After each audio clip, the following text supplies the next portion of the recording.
Welcome students. Applied physics 2 की class में आज हम अप्लाइड फिजिक्स 2 की पूरे इस अप्लाइड फिजिक्स 2 सिलेबस की यानी सातों चैप्टर की एक टेस्ट सीरीज कराएंगे। और ये टेस्ट सीरीज पहली टेस्ट सीरीज है। इसमें हम 20 क्वेश्चंस लेते हैं सभी चैप्टर से। तो इस टेस्ट सीरीज को स्टूडेंट्स करेंगे, पहले क्वेश्चन पढ़ेंगे और फिर इसको अपने अनुसार आंसर निकालेंगे, फिर हमारे आंसर से टैली करेंगे और स्टूडेंट्स को अपने जो पढ़ाई का स्तर है उसके बारे में जानकारी मिलेगी। तो सभी स्टूडेंट्स इसको ट्राई करें। तो पहला क्वेश्चन है, electrical resistance of any wire depends on. किसी तार का विद्युत प्रतिरोध निर्भर करता है। Electrical resistance of any wire depends on यानी किसी भी तार का विद्युत प्रतिरोध निर्भर करता है। ए, लेंथ ऑफ वायर, तार की लंबाई। B, cross section area of wire, तार के अनुप्रस्थ काट के क्षेत्रफल। सी, मटेरियल ऑफ वायर, तार के प्रतिरोध। All of above. डी। तो इसमें जो रेजिस्टेंस ऑफ वायर है ये फार्मूला हम जानते हैं, R equal to rho l upon A. तो R रो के प्रोपोर्शनल है यानी मटेरियल ऑफ वायर, तार के पदार्थ। रो स्पेसिफिक रेजिस्टेंस इसके प्रोपोर्शनल है, साथ ही साथ एल और एरिया के व्युत्क्रमानुपाती है। तो इन तीनों चीजों पर निर्भर करता है। तो इसलिए हमारा D option all of above. तो किसी भी वायर का रेजिस्टेंस उसकी लेंथ, क्रॉस सेक्शन एरिया और मटेरियल ऑफ वायर तीनों चीजों पर निर्भर करता है। नेक्स्ट क्वेश्चन, जंक्शन पोटेंशियल और contact potential of silicon and germanium PN junction diode are respectively. यानी सिलिकॉन तथा जर्मेनियम के पीएन संधि डायोड के विभव प्राचीर या संपर्क विभव क्रमशः होते हैं। तो ये हम जानते हैं, अगर डायोड हमारा पीएन जंक्शन डायोड सिलिकॉन का बना है तो जो जंक्शन पोटेंशियल यानी विभव प्राचीर होता है, संपर्क विभव, ये VB का मान सिलिकॉन के लिए लगभग 0.65 टू 0.7 वोल्ट के आसपास होता है। तो 0.65 यहाँ ऑप्शन दिया गया है तो ये करेक्ट है। और जर्मेनियम के पीएन जंक्शन के लिए पोटेंशियल बैरियर या विभव प्राचीर ये 0.2 वोल्ट टू 0.3 वोल्ट इसके आसपास होता है। तो ये यहाँ पर जो करेक्ट ऑप्शन है, पहले क्या है सिलिकॉन फिर बाद में जर्मेनियम। तो सिलिकॉन का 0.65 और जर्मेनियम का 0.2, तो ये हमारा सही है ए ऑप्शन। कॉन्टैक्ट पोटेंशियल या विभव प्राचीर के बारे में बता दें कि ये डिप्लीशन लेयर, जो हमारी ये डिप्लीशन लेयर है जंक्शन के दोनों ओर, इस डिप्लीशन लेयर के दोनों ओर जो पोटेंशियल डिफरेंस होता है, इसी पोटेंशियल डिफरेंस को हम जंक्शन पोटेंशियल कहते हैं या कॉन्टैक्ट पोटेंशियल। और ये एन साइड में पॉजिटिव होता है और पी साइड में इसका निगेटिव सिरा होता है। 0.7 के लगभग वोल्ट के लगभग ये सिलिकॉन डायोड के लिए होता है और जर्मेनियम का अगर पीएन जंक्शन डायोड है तो उसके लिए 0.2 टू 0.3 वोल्ट। तो ये हमारा कॉन्टैक्ट पोटेंशियल या विभव प्राचीर होता है। क्वेश्चन 3 देखते हैं, what is retentivity in magnetic hysteresis. चुंबकीय शैथिल्य में धारणशीलता क्या है। Retentivity is amount of magnetization when external magnetic field H is maximum. यानी जब बाह्य चुंबकीय क्षेत्र H का मान अधिकतम होता है तो धारणशीलता चुंबकत्व की मात्रा कहलाती है। Retentivity is amount of remaining magnetization when external magnetic field is zero. यानी जब बाह्य चुंबकीय क्षेत्र जीरो कर दिया जाता है तो धारणशीलता अवशेष चुंबकत्व की मात्रा होती है। Both of above, none of above. तो हिस्टैरिसीस के केस में हम जानते हैं, जो ग्राफ बनाते हैं हम, H मैग्नेटिक फील्ड जो हमारे फेरोमैग्नेटिक सब्सटेंस है, ये हमारा फेरोमैग्नेटिक सब्सटेंस है, इस पर हम इलेक्ट्रोमैग्नेट द्वारा मैग्नेटिक फील्ड अप्लाई करते हैं। तो इलेक्ट्रोमैग्नेट के मैग्नेटिक फील्ड के कारण ये हमारा मटेरियल मैग्नेटाइज्ड होगा और जैसे जैसे मैग्नेटिक फील्ड बढ़ाते चले जाएंगे मटेरियल मैग्नेटाइज्ड होता चला जाएगा। I अमाउंट ऑफ मैग्नेटाइजेशन यानी चुंबकन की मात्रा है। शुरू में ये तेजी से बढ़ती है और बाद में स्थिर हो जाती है। फिर इसके बाद मैग्नेटिक फील्ड की वैल्यू घटाएंगे, घटाते घटाते हमने देखा मैग्नेटिक फील्ड की वैल्यू जीरो हो गई, लेकिन मटेरियल में चुंबकत्व की मात्रा बची हुई है। तो ये जो चुंबकत्व की मात्रा बची है इसी को कहते हैं रिटेंटिविटी, धारणशीलता। और फर्दर हम डिक्रीज करते चले जाएं, दूसरे डायरेक्शन में हम अपना मैग्नेटिक फील्ड बढ़ाएं तो ये इस तरह से कर्व जाता है। और फिर ये जो पूरा कर्व है ये इस टाइप का आता है, तो इसको कहते हैं हिस्टैरिसीस लूप। तो हिस्टैरिसीस लूप में इस जब h की वैल्यू 0 हो, चाहे ये मान रखें चाहे ये, दोनों इक्वल होते हैं। तो यहाँ पर दोनों सेम दिखाई नहीं दे रहे हैं, तो इक्वल ही होते हैं। तो ये मात्रा जब H फील्ड हमारा 0 हो जाए, एक्सटर्नल मैग्नेटिक फील्ड, तो जो फेरोमैग्नेटिक मटेरियल है इसके अंतर्गत जो अवशेष चुंबकत्व की मात्रा होती है वो रिटेंटिविटी या धारणशीलता कहलाती है। तो ये बी ऑप्शन सही है। नेक्स्ट क्वेश्चन देखते हैं। Coulomb force does not depends on, coulomb बल निर्भर नहीं करता। तो कूलाम बल किस पर नहीं निर्भर करता? मैग्नीट्यूड ऑफ बोथ चार्जेस, दोनों आवेशों के परिमाण पर, डिस्टेंस बिटवीन चार्जेस, आवेशों के बीच की दूरी पर, मास ऑफ चार्जेस, आवेश का द्रव्यमान पर, dielectric medium, dielectric constant of medium यानी माध्यम के परावैद्युतांक। तो किन किन चीजों पर निर्भर करता है? इसके लिए हम कूलाम फोर्स का फार्मूला जानते हैं, 1/4 पाई एप्सिलॉन 0 Q1 Q2 अपान R स्क्वायर। तो यानी दो चार्जेस Q1 और Q2 एक दूसरे से R डिस्टेंस पर रखे गए हैं, तो उनके बीच में जो फोर्स लगेगा, मीडियम का भी हम इंक्लूड कर लेते हैं, डाइलेक्ट्रिक कांस्टेंट, डाइलेक्ट्रिक कांस्टेंट के में रखा हुआ है, तो डाइलेक्ट्रिक कांस्टेंट पर निर्भर कर रहा है। तो ये डी ऑप्शन यहाँ पर डाइलेक्ट्रिक पर निर्भर कर रहा है, तो यहाँ पर डी ऑप्शन रॉन्ग हो गया। दोनों चार्जेस पर निर्भर कर रहा है, तो ये ए ऑप्शन भी रॉन्ग हो गया, क्योंकि डज नॉट डिपेंड्स ऑन हमें खोजना है, तो इन दोनों पर निर्भर कर रहा है, तो ए डी रॉन्ग हो गए। आर स्क्वायर यानी डिस्टेंस पर भी निर्भर कर रहा है, तो बी ऑप्शन भी रॉन्ग हो गया। तो इस तरह से C option is right option, charges के द्रव्यमान पर निर्भर नहीं करता। तो कूलाम बल केवल चार्जेस पर निर्भर करता है, चार्जेस के मास पर निर्भर नहीं करता। और किस पर निर्भर करता है? डिस्टेंस पर निर्भर करता है, डाइलेक्ट्रिक कांस्टेंट पर निर्भर करता है। Question 5, which is true for ruby laser and helium neon laser? जो रूबी लेजर तथा हीलियम नियॉन लेजर के लिए सही है वो क्या है? A option, ruby is gas laser while helium neon laser is solid state laser. यानी रूबी लेजर गैस लेजर है, helium neon laser solid state laser है, तो बिल्कुल नहीं। Ruby laser is solid state laser while helium neon laser is gas laser. यानी ruby laser solid laser है तथा helium neon laser gas laser होती है। C both of above, D none of above. तो यहां पर हम देखते हैं जो हमारा हीलियम नियॉन लेजर है इसमें एक्टिव मीडियम क्या है? सॉलिड है, Al2O3 एल्यूमिना की रॉड है, और इसमें क्रोमियम की जो डोपिंग की गई है उसकी मात्रा 0.05% होती है। ये क्या है? सॉलिड। इससे सॉलिड रॉड बन गई जिसको रूबी रॉड कहते हैं। तो जो हमारा रूबी लेजर है ये सॉलिड स्टेट लेजर हो गया। जबकि हीलियम नियॉन लेजर में क्या है? हीलियम और नियॉन गैसों का एक मिक्सचर लिया जाता है जो कि 10:1 के रेशियो में ये हमारी गैसेस होती हैं।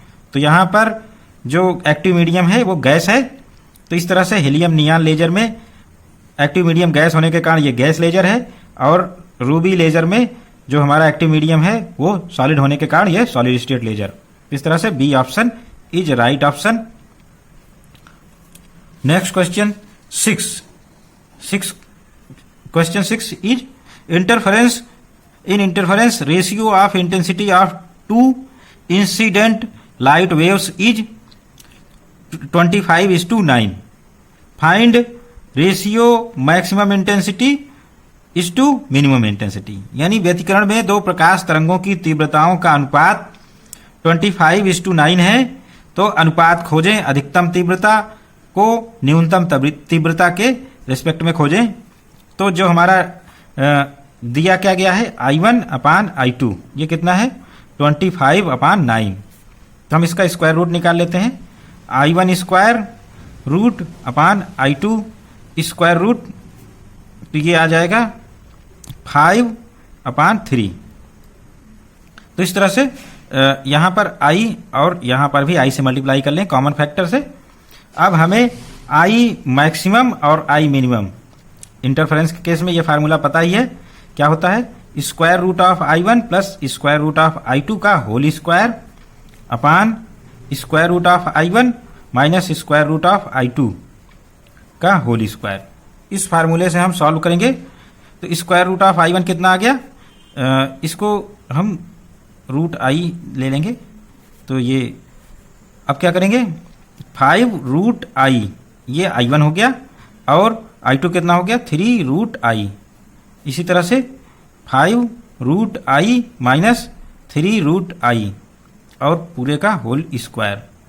अब सॉल्व करेंगे, 5 plus 3 8 square root of I का होल स्क्वायर अपॉन, इसमें से घट जाएगा तो कितना बचेगा, 2 स्क्वायर रूट ऑफ आई का होल स्क्वायर। अब ये 8 इंटू 8 64 आई अपॉन 2 इंटू 2 4 आई। तो इस तरह से ये जो रेशियो आया 16/1। तो इस तरह से मैक्सिमम तीव्रता और मिनिमम तीव्रता के बीच में जो रिलेशन है वो 16:1 है। अगर दो प्रकाश तरंगों जिनका व्यतिकरण होने वाला है उनकी तीव्रताएं क्या है, 50:9 है, तो उनकी मैक्सिमम इंटेंसिटी और मिनिमम इंटेंसिटी के बीच में 16:1 का रेशियो मिलेगा, और ये ऑप्शन बी हमारा करेक्ट है। इधर व्हाट इज सेमीकंडक्टर, अर्धचालक क्या होते हैं। In semiconductor conduction band and valence band overlap each other, यानी अर्धचालक में चालन बैंड तथा वैलेंस बैंड एक दूसरे को ओवरलैप करते हैं।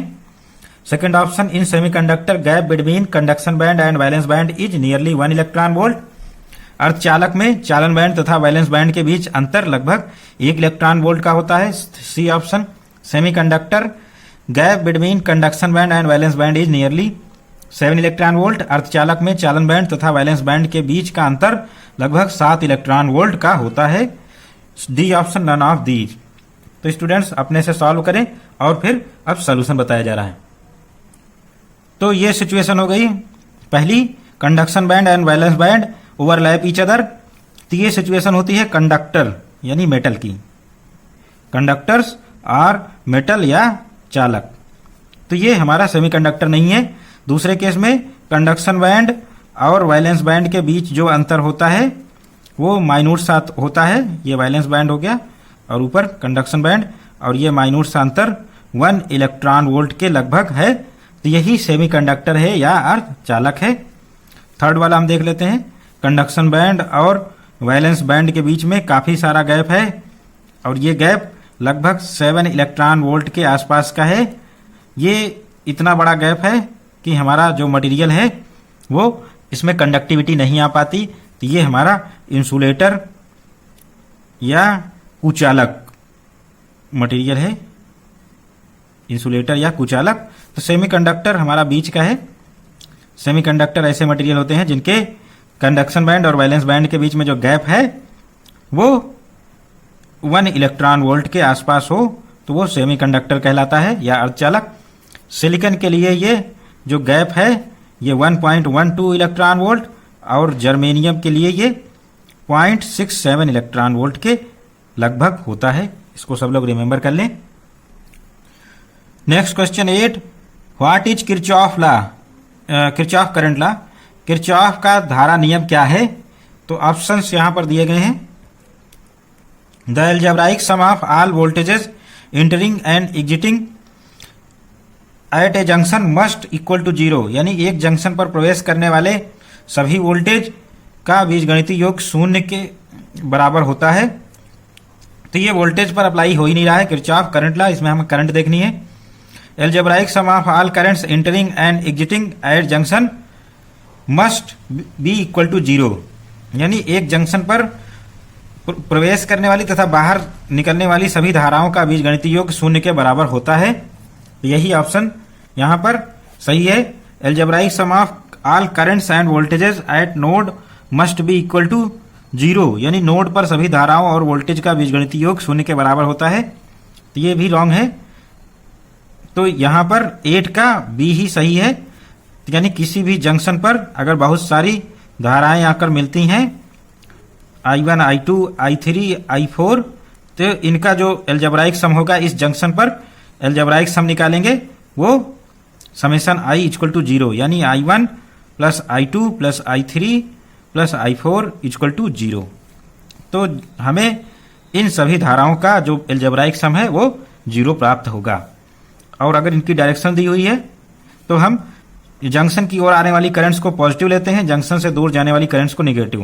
तो I1 I2 हमारा पॉजिटिव हो गया, जंक्शन से दूर I3 और I4 दोनों जंक्शन से दूर जा रही हैं, तो इसलिए दोनों नेगेटिव हो गई।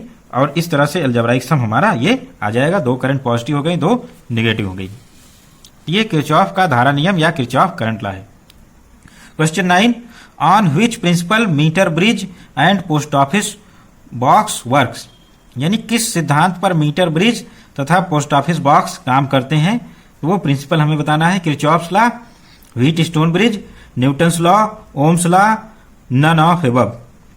तो ये हम सभी जानते हैं, व्हीट स्टोन ब्रिज के प्रिंसिपल पर ही हमारे पोस्ट ऑफिस बॉक्स और मीटर ब्रिज काम करते हैं। तो व्हीट स्टोन ब्रिज या व्हीट स्टोन सेतु यहाँ पर करेक्ट ऑप्शन है। व्हीट स्टोन ब्रिज प्रिंसिपल पर ही हमारा मीटर ब्रिज और पोस्ट ऑफिस बॉक्स काम करते हैं।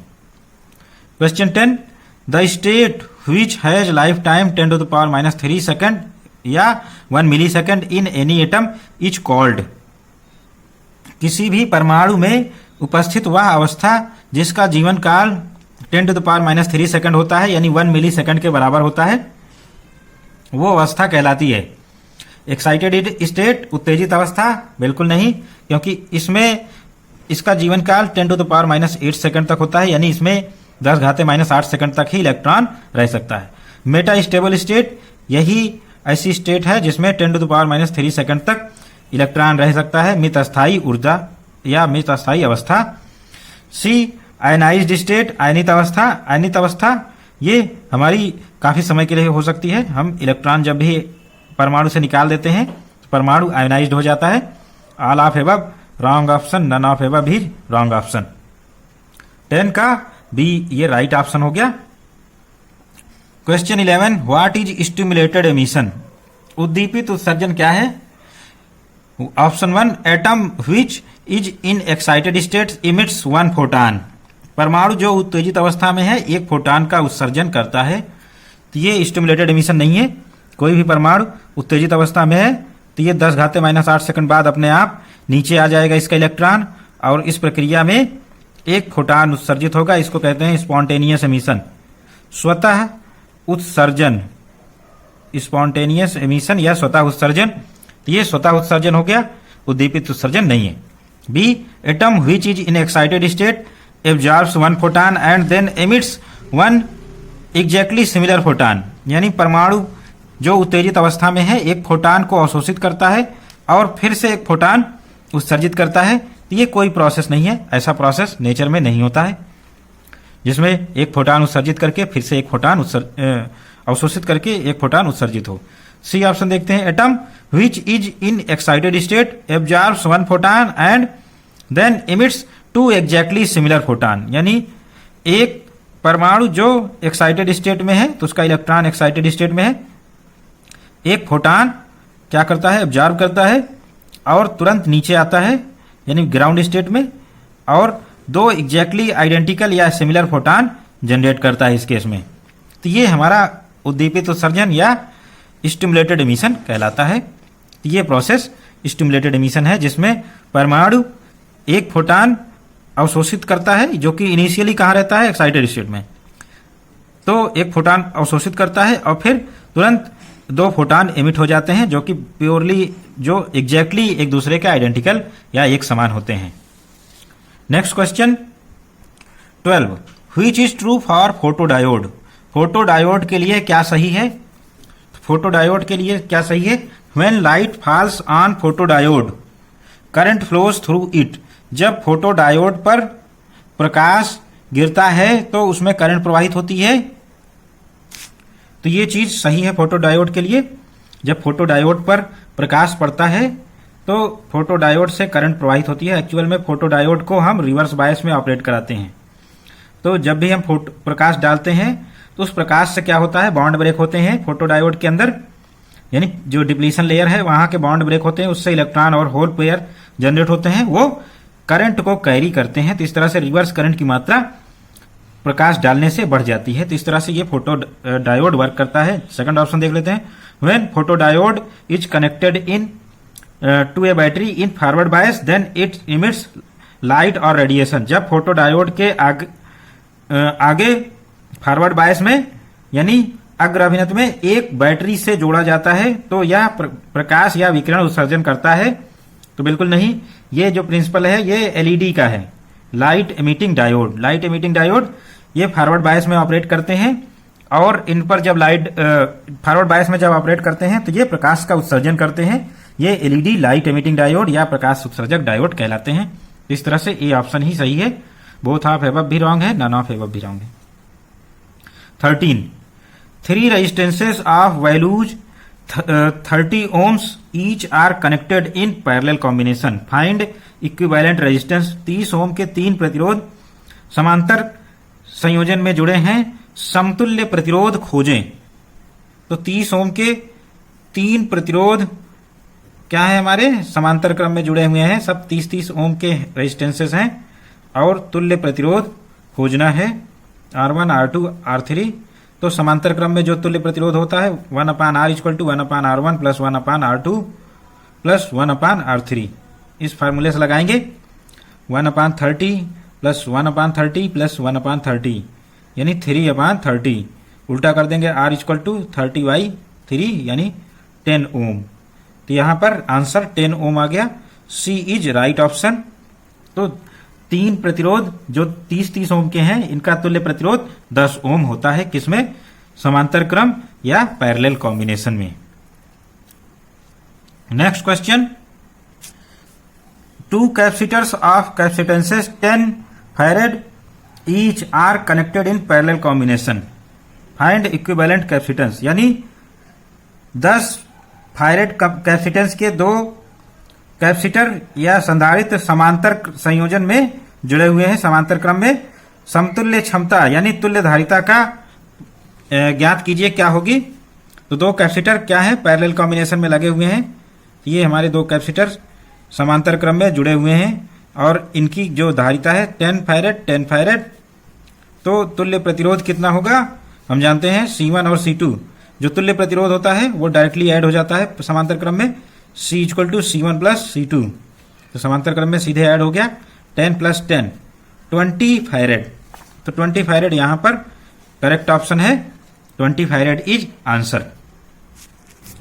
अगर ये समांतर क्रम में के बजाय श्रेणी क्रम में जुड़े होते तो क्या होता, हम दूसरे वाले फार्मूले से श्रेणी क्रम वाले फार्मूले से निकालते 1/C1 प्लस 1/C2। तो ये 1/10 प्लस 1/10 और इससे जो आंसर आता ये 5 फैरेड आंसर आता। तो ये हमारा श्रेणी क्रम के लिए और ये समांतर क्रम के लिए जो हमने पहले किया।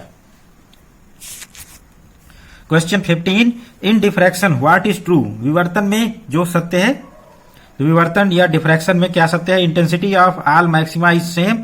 सभी मैक्सिमा की तीव्रता समान होती है। तो ये बिल्कुल नहीं सही है।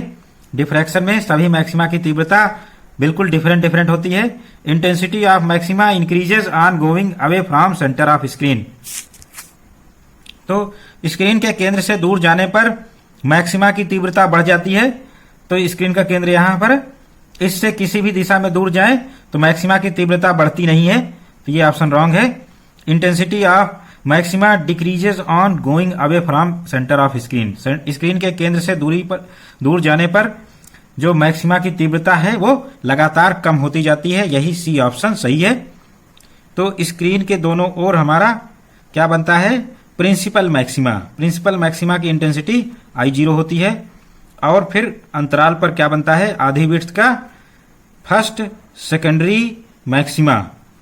तो यहां पर फर्स्ट सेकेंडरी मिनिमा बनेगा और ये फर्स्ट सेकेंडरी मैक्सिमा दोनों हो गए और इनकी इंटेंसिटी क्या होती है I0/22 और इसकी भी इंटेंसिटी I0/2। फिर सेकेंडरी मिनिमा और मिनिमा के बाद फिर से एक मैक्सिमा बन जाता है। चौड़ाई तो अब सेम है दोनों की, इन दोनों की, लेकिन क्या है इंटेंसिटी में काफी फर्क। I0/62। तो ये सेकेंडरी मैक्सिमा की इंटेंसिटी I0/62। तो ये इंटेंसिटी में वेरिएशन काफी तेजी से हो रहा है। तो इस कारण से इंटेंसिटी डिक्रीज कर रही है। Intensity of maxima decreases on going away from centre of screen. तो इस तरह से स्क्रीन की केंद्र से जैसे जैसे दूर जाएंगे मैक्सिमा की तीव्रता भी कम होती चली जाएगी। तो ये राइट आंसर है। 16 on which principle optical fibre works, किस सिद्धांत पर ऑप्टिकल फाइबर काम करता है? रिफ्लेक्शन परावर्तन, रिफ्रैक्शन अपवर्तन, टोटल इंटरनल रिफ्रैक्शन, पूर्ण आंतरिक परावर्तन, टोटल इंटरनल रिफ्रैक्शन, पूर्ण आंतरिक अपवर्तन। तो हम जानते हैं ऑप्टिकल फाइबर किस प्रिंसिपल पर काम करता है। अगर हमारे पास ये डेंसर मीडियम है यानी सघन माध्यम और यहां पर रेयरर मीडियम यानी विरल माध्यम, तो जो भी प्रकाश की किरण आती है वो एक खास एंगल ऑफ इंसिडेंस, जो angle of incidence critical angle से ज्यादा है, क्रिटिकल एंगल IC से ज्यादा है, तब हमारी रे अपवर्तित नहीं होगी, अपवर्तित ना होकर ये परावर्तित हो जाएगी और उसी माध्यम डेंसर मीडियम में फिर से लौट जाएगी। इसी घटना को हम टोटल इंटरनल रिफ्लेक्शन यानी पूर्ण आंतरिक परावर्तन कहते हैं। यह घटना क्रिटिकल एंगल से ज्यादा एंगल पर आपतन के लिए होती है। तो क्रांतिक कोण से ज्यादा कोण पर हम लाइट डालें तभी हमें पूर्ण आंतरिक परावर्तन यानी टोटल इंटरनल रिफ्लेक्शन की घटना मिलती है। तो ये ऑप्टिकल फाइबर में ये घटना यूज करके हम ऑप्टिकल फाइबर को ऑपरेट कराते हैं। Question 17, what is balance condition of Wheatstone bridge? Wheatstone सेतु की संतुलित स्थिति क्या है? व्हीट स्टोन ब्रिज की जो बैलेंस कंडीशन है P/Q = R/S, इसको दूसरे फॉर्म में लिख सकते हैं। P R को इधर ले जाए नीचे आ जाएगा और Q को उधर ले जाए राइट साइड में तो ऊपर चला गया। तो ये भी सही है और ये भी सही है। तो ये यहाँ दोनों चीजें A और B दोनों सही हैं। बोथ ऑफ एबव, उपरोक्त सभी यानी दोनों यहां पर राइट आंसर है। Question 18, ferromagnetic materials when placed in magnetic field. चुंबकीय क्षेत्र में जब फेरोमैग्नेटिक सामग्री या फेरोमैग्नेटिक पदार्थ रखे जाते हैं, लौह चुंबकीय पदार्थ, तो ये क्या करते हैं? Obtained small magnetization in opposite to field, यानी चुंबकीय क्षेत्र के विपरीत छोटे चुंबकत्व को प्राप्त करते हैं। तो ऐसे मटेरियल फेरोमैग्नेटिक मटेरियल नहीं, डायामैग्नेटिक होते हैं, जो चुंबकीय क्षेत्र में रखने पर चुंबकीय क्षेत्र के विपरीत दिशा में थोड़ा सा चुंबकित होते हैं, वो प्रतिचुंबकीय मटेरियल या पदार्थ या डायामैग्नेटिक मटेरियल कहलाते हैं। तो ए ऑप्शन डायामैग्नेटिक मटेरियल के लिए है, जिनको चुंबकीय क्षेत्र में रखने पर चुंबकीय क्षेत्र की दिशा में स्मॉल चुंबकत्व या छोटा चुंबकत्व प्राप्त होता है। Obtained small magnetization in direction of field, चुंबकीय क्षेत्र की दिशा में छोटा सा चुंबकत्व प्राप्त करते हैं। तो ये मटेरियल पैरामैग्नेटिक मटेरियल कहलाते हैं, यानी अनुचुंबकीय पदार्थ, अनुचुंबकीय पदार्थ। तो बी ऑप्शन भी फेरोमैग्नेटिक मटेरियल की नहीं है। Obtain huge magnetization in opposite to field, चुंबकीय क्षेत्र के विपरीत दिशा में विशाल चुंबकत्व प्राप्त करते हैं। तो यह भी ऑप्शन रॉन्ग हो गया। चुंबकीय क्षेत्र के विपरीत दिशा में कोई भी मटेरियल ऐसा नहीं है जो प्रबल चुंबकत्व प्राप्त करे, विपरीत दिशा में नहीं करेगा। D option obtained huge magnetization in direction of field, यानी चुंबकीय क्षेत्र की दिशा में विशाल चुंबकत्व प्राप्त करते हैं। तो ये मटेरियल हमारे फेरोमैग्नेटिक मटेरियल या लौह चुंबकीय पदार्थ हैं, जो चुंबकीय क्षेत्र की दिशा में प्रबल चुंबकत्व प्राप्त करते हैं। Next question, find electric field at point which is 1 metre away from 1 nano coulomb charge, यानी 1 नैनो कूलाम आवेश या चार्ज से 1 मीटर दूरी पर स्थित बिंदु पर विद्युत क्षेत्र क्या होगा? विद्युत क्षेत्र का फार्मूला हमें मालूम है 1/4πε0 Q/r²। तो 1/4πε0 की वैल्यू 10⁻9 × 10⁻9 और जो चार्ज है हमारा 1 नैनो कूलाम, नैनो का मान 10⁻⁹ 1 × 10⁻⁹ r, डिस्टेंस 1 मीटर है, 1 का square.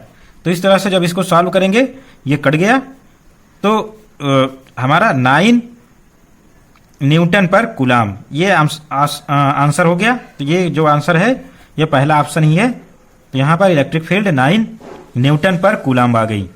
Next question 20, what is true about optical fibre? Optical fibre के लिए क्या सत्य है? Refractive index of cladding is greater then refractive index of core, यानी क्लैडिंग का अपवर्तनांक कोर से अधिक होता है। तो ये ऑप्शन रॉन्ग है। जो हमारा रिफ्रैक्टिव इंडेक्स का ऑर्डर होता है ऑप्टिकल फाइबर में, कोर सेंट्रल पार्ट होता है। तो जो हमारी कोर होती है, कोर, इसका रिफ्रैक्टिव इंडेक्स N1 और यहाँ पर क्लैडिंग का रिफ्रैक्टिव इंडेक्स N2, और हम जानते हैं N1 is always greater than N2, इसलिए ए ऑप्शन रॉन्ग हो गया। Refractive index of core is greater than cladding से, यानी क्लैडिंग के अपवर्तनांक से अधिक होता है। B option is right option. तो कोर का अपवर्तनांक हमेशा क्लैडिंग से ज्यादा रखा जाता है। Both of above wrong, D wrong. तो इस तरह से किसी भी ऑप्टिकल फाइबर में क्या है, क्लैडिंग का रिफ्रैक्टिव इंडेक्स कम होता है, कोर का ज्यादा होता है, यानी कोर का refractive index N1 is greater then N2।